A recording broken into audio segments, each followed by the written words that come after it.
Good evening and thank you for joining us, Aaron. We keep a close eye on that Midwest battle between the Ponce and the Bobcats, and they've been pretty close games. So far the Pontiacs are coming out ahead though. Yeah, in 3 games, all 3 have been decided by 1 goal. And tonight, I don't expect anything less, so I'll have a bit more on that coming a bit later on in sports. I'll look forward to that. And Gerard, what are we looking forward to for the rest of the week in the weather?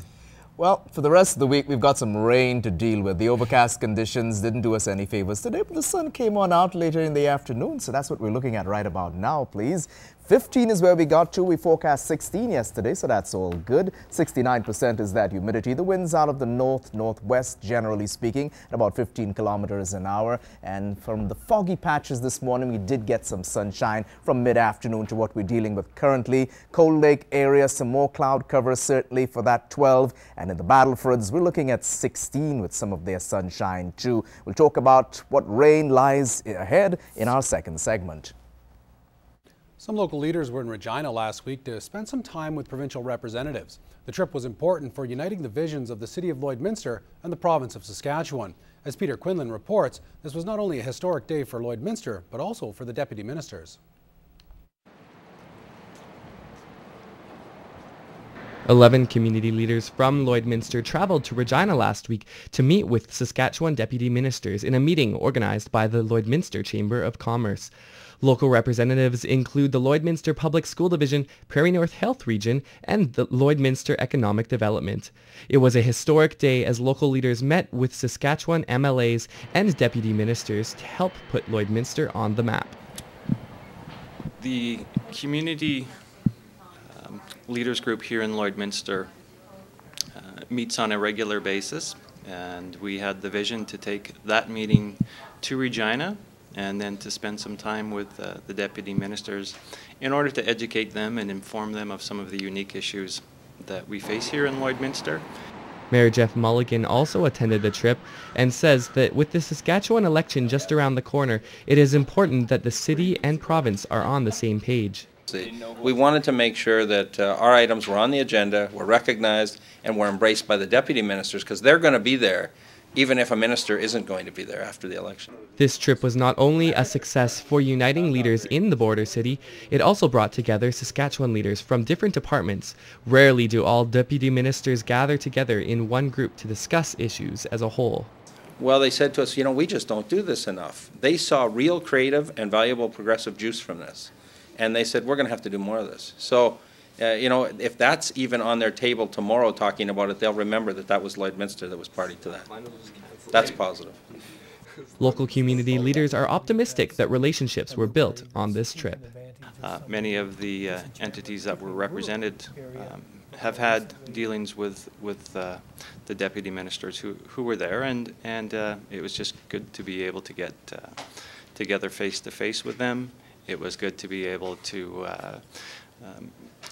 grow some existing relationships as well as build some new ones with the deputy ministers. The Chamber hopes to plan a similar meeting with the Alberta government in the future. Peter Quinlan, Newcap News. Time after time, firefighters put their lives on the line to save others and help out in a time of need. The job comes with heroics and disasters, and often people forget how important they are to communities. But as Clayton Brown reports, last night, one man was honored for his years of service on the Cold Lake Fire Department. For 30 years, Dave Fitch has answered the call of duty in Cold Lake without hesitation or complaint. It's just become something he does. I really don't know where to start. Like I said, it's something I kind of did on a whim when I first started, and the more I got into it, the more I kind of stuck with it. It's something I enjoyed. There was always something new going on. I've heard so many stories from him to kind of help me better myself as a firefighter in the years. And, I've just listened to his stories, and he's taught me quite a bit. Dave wasn't recruited to the department the conventional way. He says it's actually because he wanted to know everything that was happening. I guess I always was sort of a nosy person. I always want to see what's going on, and I thought, well, what better way to see what's going on than be right in the middle of it? The veteran's commitment is one of a kind. In 30 years of service, Dave has rarely missed a call.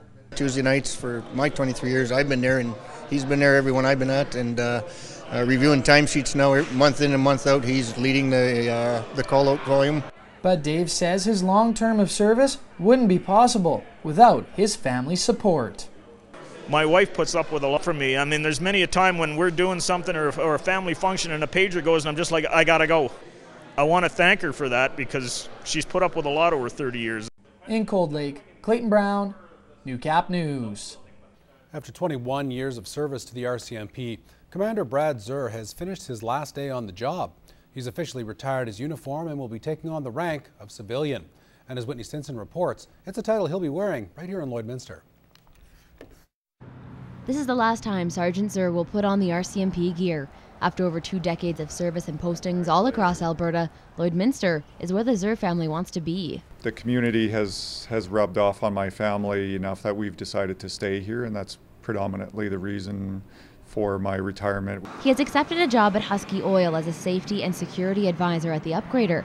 He says this job will provide more stability for his kids. No immediate pressure for me to leave, but this was an excellent opportunity for me personally, and a bit of a growth opportunity for me to be stepping into the private sector. Not quite ready to part with all his duties yet, he will be staying on the Victim Services Board as a civilian. I've invested 4 years in helping to grow that project, and you know, I have great contacts there and have helped recruit people for the board, and I feel a sense of commitment and a need for continuation with that project. But that will be his only capacity with the forces. He says it's tough to move on, but it's been a career to be proud of. Today in particular, I'm reflecting on 21 years of experiences and many postings and many struggles, but some excellent